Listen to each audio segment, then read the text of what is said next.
वाराणसी में मंदिर मस्जिद को लेकर विवाद बहुत पुराना है, लेकिन आज जिस विवाद की मैं बात कर रही हूं उसे महज 8 महीने ही हुआ है। ज्ञानवापी मस्जिद की दीवार पर मौजूद गौरी श्रृंगार मंदिर में नियमित पूजा को लेकर 5 महिलाओं ने स्थानीय कोर्ट में याचिका दायर की है। महिलाओं ने यह आरोप लगाया कि उन्हें गौरी श्रृंगार मंदिर में सिर्फ एक दिन पूजा करने का ही मौका मिलता है, वो अब बदलकर हर रोज पूजा का अधिकार उन्हें दे दिया जाए। इसी याचिका पर सुनवाई करते हुए वाराणसी के कोर्ट ने मस्जिद परिसर की वीडियोग्राफी का आदेश दिया था। वाराणसी से मस्जिद के सर्वे पर संग्राम क्यों है? ऐसा कोर्ट को हम नहीं मानेंगे, तब हम नहीं मानेंगे। अदालत का अवमानना नहीं होगा, नहीं मानेंगे। कोर्ट के आदेश पर सर्वे का जोरदार विरोध क्यों है? अचानक कैसे याद आ गई कि हमें गौरी श्रृंगार की पूजा करनी है और नियमित करनी है। कहा जा रहा है कि जो महिलाएं हैं ये किसी के इशारे पर पहुंची कोर्ट, और वो इशारा आपकी पार्टी की तरफ आरोप है। मुझे आज किसी ने यह भी बताया कि जबरदस्ती किसी से जमीन लेकर के वहां पे मस्जिद नहीं बनाई जा सकती। ये तो कुरान शरीफ कहती है ना। अब जब कुरान शरीफ ये कहती है और उस काल में, मध्य काल में, बर्बरता में अगर किसी ने इन कामों को किया कुरान शरीफ के असूलों को तोड़ करके, तो भाई आज सौहार्द बनाने के लिए आपको इसमें क्या दिक्कत है कि हम अपनी कुरान शरीफ का अमल कर रहे हैं और ये जमीन अगर वो थी तो इस पे आप अपने हम आपको वापस देते। इसमें क्या दिक्कत है? मौलाना साहब, और मुझे गलत बता दीजिए कि अगर कुरान ये नहीं कहती, या तो फिर ये कहना छोड़ दीजिए कि कुरान ये नहीं कहती कि मस्जिद कहां पे बननी चाहिए और कहां पे नहीं बननी चाहिए। कि आपको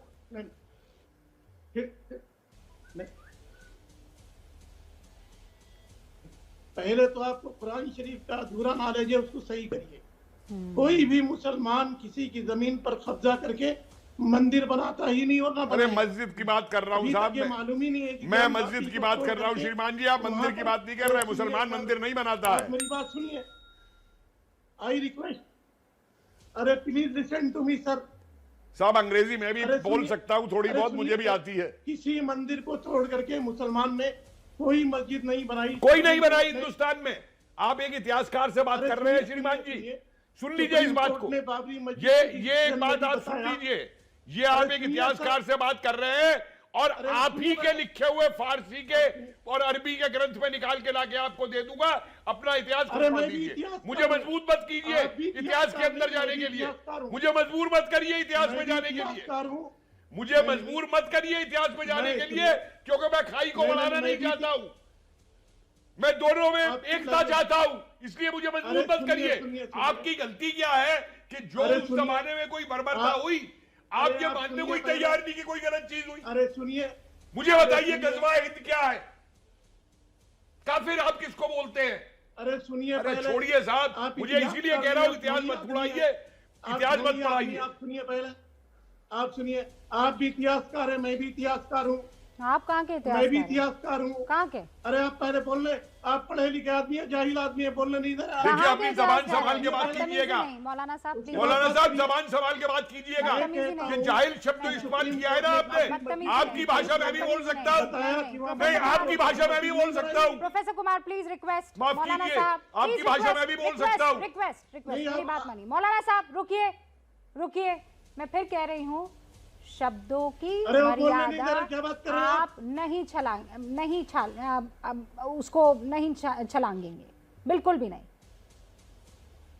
शब्दों की मर्यादा आप रखेंगे और अपनी बात रखेंगे। इंटरप्ट मत करिए, बात तो कोई इंटरप्ट नहीं है। ठीक है, हाँ, कोई इंटरप्ट नहीं कर रहा है।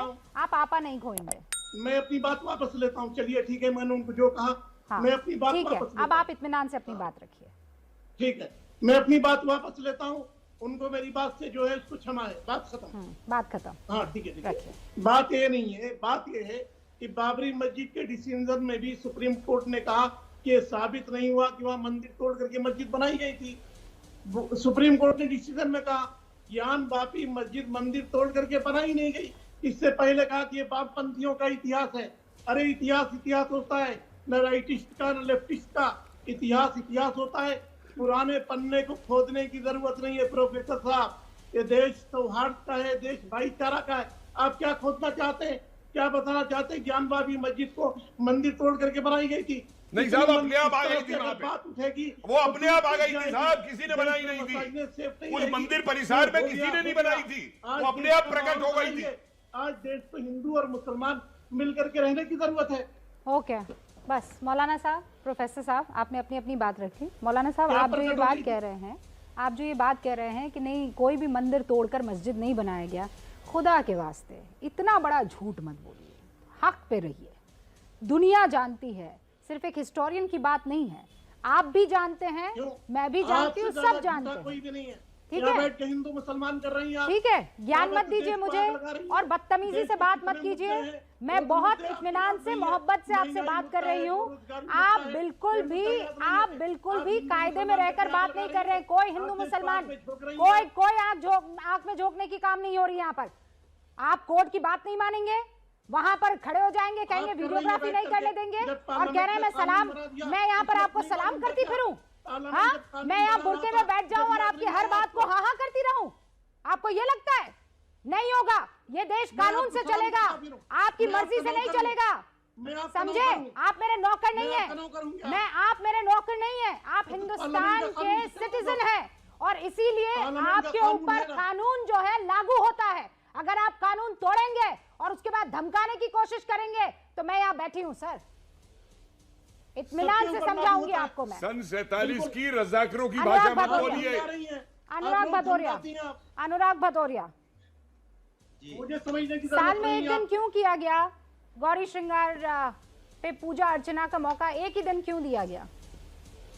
देखिए, सवाल उत्तर प्रदेश के अंदर में दूसरा है, सभी अच्छी तरह जानते हैं और हिंदुस्तान का हर व्यक्ति समझता है, जानता है कि हिंदुस्तान संविधान न्यायपालिका से चलता है और सब उसका सम्मान भी करते हैं, वीडियोग्राफी भी हो रही है। लेकिन उत्तर प्रदेश की भारतीय जनता पार्टी और देश की भारतीय जनता पार्टी इस समय परेशान है। वो सोचती है किस तरह से कहीं धर्म की बात होती रहे, जाति धर्म का माहौल किसी तरह बना रहे, वो पूरी कोशिश करती है, क्योंकि वो चाहती है, वो किसी तरह नहीं चाहती कि ललितपुर की बात कहीं से उठ जाए जो 13 साल बच्ची के साथ अन्याय हुआ। कहीं हमने नहीं देखी डिबेट बहुत तगड़ी तरीके से बात हुई होती। हिंदुस्तान की बेटी थी वो, किसी ने आवाज नहीं उठाई। रूबिका जी, किसी ने आवाज नहीं उठाई 13 साल की बच्ची के ऊपर में, जबकि सबकी जिम्मेदारी बनती थी आवाज उठाने के लिए। सरकार ने भी देखो चुपचाप बैठी रही। इसी तरह से चंदौली में हुआ, एक बिटिया को पीट के मार डाला पुलिस वाले ने, कोई आवाज नहीं। स्वास्थ्य व्यवस्था यहाँ पूरी चरमराई हुई है, कानून व्यवस्था टूट चुकी है, महंगाई बेरोजगारी से लोग आत्महत्या करने पे मजबूर हैं। इस पे चर्चा ना हो जाए तो ये इस तरह का बवाल उठाने की कोशिश करती भारतीय जनता पार्टी। भारतीय जनता पार्टी के नेता हल्ला मचा रहे सुबह से, ऐसा कहीं कुछ है नहीं। अगर है भी तो लॉ एंड ऑर्डर मेंटेन करने की जिम्मेदारी भी सरकार की है और किसी और की भी नहीं है। सरकार की जिम्मेदारी यहाँ कानून व्यवस्था बनाए रखने की है। सरकार की जिम्मेदारी है कि अगर कोर्ट ने कुछ कहा है उसको पालन कराने की। लेकिन भारतीय जनता पार्टी के लोग ये हल्ला मचाते हैं। कमाल है भाई, असली मुद्दों से ध्यान भटकाने के लिए रूबिका जी यही काम ये करते हैं, चिंता मत कीजिए। इनका धंधा यही है, हिंदुस्तान को पीछे ले जाने की कसम खा रखी है। अनुराग जी, 2004 में किसकी सरकार थी? फिर 2004 चले गए। मैं पूछ रही हूँ, जवाब दीजिए ना। क्या नहीं, इसके मतलब इसके मैं मतलब सवाल आप पूछ रही हूँ, जवाब दीजिए। नहीं खड़े होंगे। नहीं, आप मुझे जवाब दीजिए ना। बच्ची के साथ नहीं खड़े तो होंगे तो चंदौली की घटना, अनुराग भदौरिया इधर उधर सोशलाइज करना छोड़िए, एबीपी न्यूज देखिए तो इस तरीके के सवाल नहीं करेंगे और इतना बोल करके सच को नहीं छुपा सकते हैं। 2004 में किसकी सरकार थी? 2004 में किसकी सरकार थी? गौरी श्रृंगार में पूजा अर्चना करने से किसको रोका गया? साल में सिर्फ एक दिन पूजा का ये जो फरमान जारी किया वो किस सरकार ने जारी किया? 2004 में किसकी सरकार थी? गौरी श्रृंगार की पूजा अर्चना को एक दिन किसने किया? किसने किया बताइए ना, किसने किया? आपसे पूछ रहा हूँ, ललितपुर की 2004 में किसकी सरकार थी? मैं आपसे 2004 में किसकी सरकार थी? श्रृंगार गौरी की पूजा करने से किसने रोका? 364 दिन किसने रोका? अब आपने बोल लिया 2004 में किसकी सरकार थी? अनुराग भदौरिया, मैं आप ही की भाषा में अब आपसे सवाल करूंगी। 2004 में किसकी सरकार थी? 2004 में किसकी सरकार थी? श्रृंगार गौरी की की पूजा करने से किसने रोका? ये फरमान किसने जारी किया कि वहां पर महज एक दिन पूजा होगी और साल भर पूजा बैन कर दी गई? ये किसने किया? अनुराग भदौरिया, किसने किया? हरा जुब्बा पहना है, जुमा का दिन है, इतनी तो अकीदत के साथ अपनी बात रखिए। अनुराग भदौरिया, पूरा देश देख रहा है, मुझे बस ये बताइए 2004 में किसकी सरकार थी? 2004 में किसकी सरकार थी? श्रृंगार गौरी की पूजा अर्चना करने से किसने रोका? किसकी सरकार थी? किसने रोका? फरमान किसने जारी किया? शर्म आ गई, शर्म आ गई, शर्म आ गई, शर्म आ गई अनुराग भदौरिया, शर्म आ गई अनुराग भदौरिया। चंदौली की घटना पर रूबिका लियाकत ने यहाँ खबरें दी है और सवाल पूछे हैं। यहाँ बैठकर मुझे सर्टिफिकेट देने की कोशिश मत कीजिए। क्या मजबूरी है मेरी? बताइए, बताइए अनुराग भदौरिया, मुझे बताइए क्या मजबूरी है मेरी? मैं अभी आपको बताती हूँ, मैं अभी आपको बताती हूँ कि मैंने यहाँ पर डिबेट किया है। You are a liar, you are a liar. और आपको लगता है कि इस ट्रैक पर लाने की कोशिश करेंगे, मैं नहीं आऊंगी। झूठे आदमी आप एक नंबर के। 2004 शर्म आ रही है बताने में कि आपकी सरकार थी, शर्म आ रही है बताने में कि आपने हिंदुओं को पूजा करने से रोका, शर्म आ रही है आपको ये बताने के लिए कि आप बायस थे, शर्म आ रही है आपको ये बताने के लिए कि आपकी सरकार के रहते वहां पर हिंदुओं के साथ अन्याय हुआ है, ललितपुर की बच्ची के बारे में अन्याय हुआ है। हाथरस में रूबिका लियाकत मौजूद थी, चंदौली पर डिबेट रूबिका लियाकत ने किया था। के बारे में लिखा ना, आपने हाथरस की बच्ची के बारे में लिखा। मैं आपसे झूठे हैं, बच्चों के साथ अन्याय हो रहा है, आप लिखने को तैयार नहीं। पूरा देश जानता है हाथरस पर किसने क्या काम किया, पूरा देश जानता है। 13 साल की बच्ची पे बोला, 13 साल की बच्ची पे बोला, बोलिए ना, ललितपुर की 13 साल की बच्ची पे बोला। यहाँ पर एबीपी न्यूज ने उस पर पूरा टाइम काम किया है, वो खबरें दिखाई है, सरकार से सवाल पूछे हैं। भदौरिया साहब, भदौरिया साहब, जो राजनीतिक पार्टी गिने चुने नामी क्रिमिनल्स को टिकट देती है जो जेल में बैठे हैं, उसको क्राइम पे बोलने का क्या मॉरल राइट है, ये मुझे बता दीजिए। जो पार्टी चुन चुन के क्रिमिनल्स को टिकट देती है, जो जेलों के अंदर बंद है, उसको क्या नैतिक अधिकार है बोलने का क्राइम पे?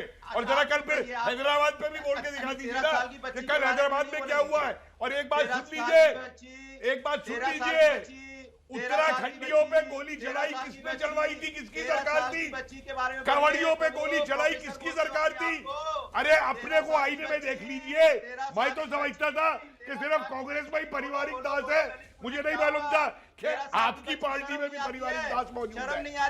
आपकी पार्टी में भी पारिवारिक दास मौजूद है। 13 साल 13। अच्छी बात बोली, आपको अच्छी लगी तो ऐसे थोड़ा मार दीजिए हाथ, आप थोड़ा सा मार दीजिए, मार दीजिए, एक बार मार दीजिए। क्यों कष्ट हो रहा है आपको? अगर अच्छी लगी मार दीजिए।